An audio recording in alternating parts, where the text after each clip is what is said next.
존경하는 국민 여러분, 인사청문특별위원회 나경원 위원장님과 여야 위원 여러분, 안팎으로 어려운 시기에 국무총리라는 중책에 지명되어 무거운 책임감을 느낍니다.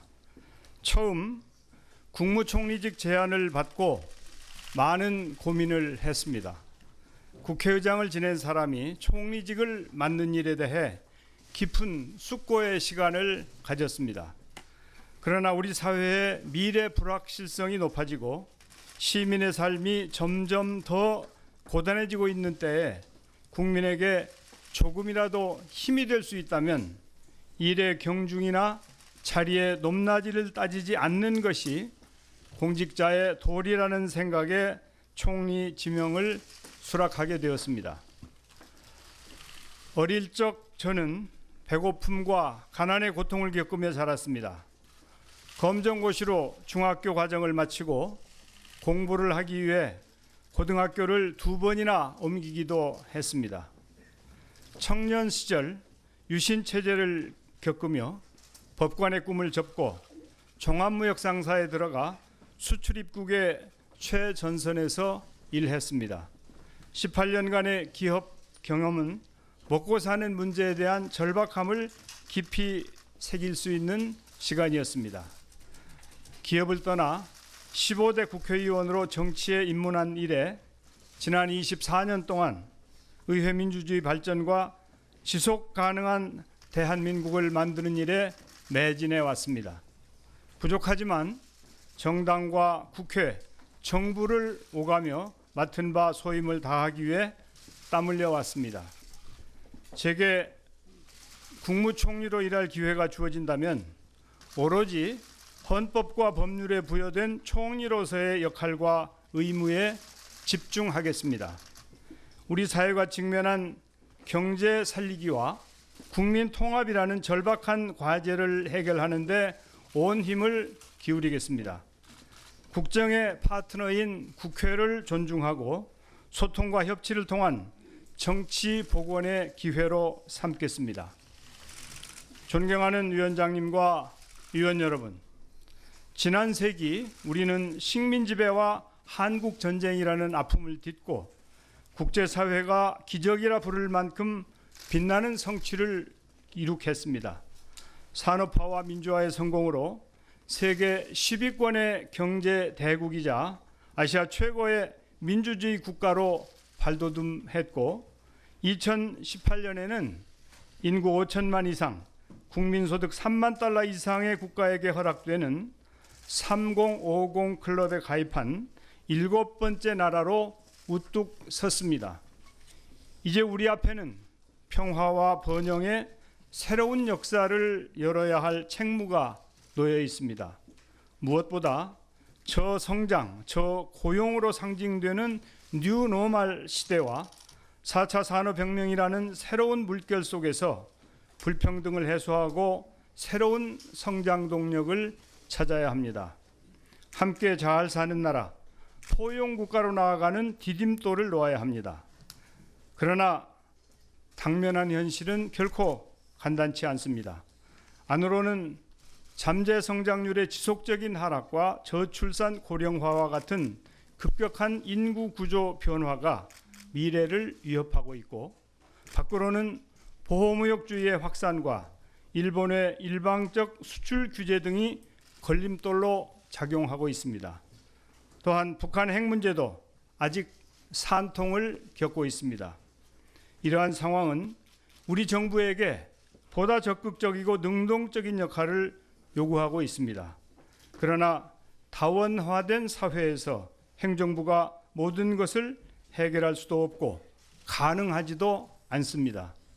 정부, 시장, 시민사회가 서로 부족한 부분을 채우며 균형 있게 발전해 나갈 수 있도록 정부는 길잡이 역할을 해야 합니다. 존경하는 위원장님과 위원 여러분, 제게 국무총리로 일할 기회를 주신다면 3가지 일에 역량을 집중하겠습니다. 첫째, 정부는 기업하기 좋은 환경을 마련하여 경제 활성화의 마중물이 되겠습니다. 경제를 살리는 힘은 기업으로부터 나옵니다. 그러나 많은 분들이 한국 사회에 기업가 정신이 실종되고 있다는 걱정을 하고 계십니다. 정부는 과감한 규제 혁신을 통해 기업하고 싶은 환경을 만드는 데 사활을 걸겠습니다. 특히 4차 산업혁명과 같은 시대적 흐름에 맞춰 미래 신산업이 활짝 꽃피울 수 있도록 혼신의 노력을 다하겠습니다. 불효불급하거나 사회 변화에 맞지 않는 규제를 적기에 정비하여 경제 활력의 불씨를 살려나가겠습니다. 혁신 성장을 통해 미래 먹거리를 창출하고 보다 튼튼한 사회 안전망 확충으로 경제적 불평등과 양극화 해소의 토대를 마련하겠습니다. 둘째, 공직사회가 실질적인 변화의 주체가 될 수 있도록 이끌어 나가겠습니다. 우리 정부가 제 역할을 하기 위해서는 공직사회가 함께 변화해야 합니다. 무사한 일, 소극 행정과 같은 낡은 관성에서 벗어나 공무원의 전문성을 제고하는 한편 창의적이고 적극적인 행정으로 신속히 전환해야 합니다. 이미 문재인 정부는 적극 행정을 위한 제도적 기반을 구축해오고 있습니다. 이와 더불어 잦은 순환보직으로 인한 전문성 하락과 같은 공직사회의 비효율을 줄이는 방안도 강구해 나가겠습니다. 셋째, 진정성 있는 소통과 협치로 사회 통합을 이뤄내겠습니다. 제가 총리가 된다면 공직사회의 울타리를 넘어 현장의 목소리를 직접 듣겠습니다. 스웨덴의 안정과 발전의 밑거름이 된 목욕 클럽과 같은 대화 모델을 되살려 각 정당과 각계각층의 대표들을 정기적으로 만나겠습니다. 격이 없는 만남과 진정성 있는 소통으로 정부 의회 간 협치를 이뤄내고 노사 문제를 비롯한 다양한 사회 갈등 해결의 계기를 만들어 가겠습니다. 무엇보다 우리 정치가 대결과 적대 갈등 구도에서 벗어나야 합니다. 정치 발전을 위해 의회와의 소통을 넘어 실질적인 협치 모델을 구현해 나가겠습니다. 구체적으로 21대 총선이 끝난 뒤 제 정당이 함께 참여할 수 있는 협치내각 구성을 대통령께 적극 건의드릴 생각도 갖고 있습니다. 이러한 노력을 통해 국민에게 힘이 되는 정부가 될 수 있도록尽力하겠습니다. 존경하는 위원장님과 위원 여러분, 삼권 분립은 기능과 역할의 분리일 뿐 인적 분리를 의미하지 않는다고 생각합니다.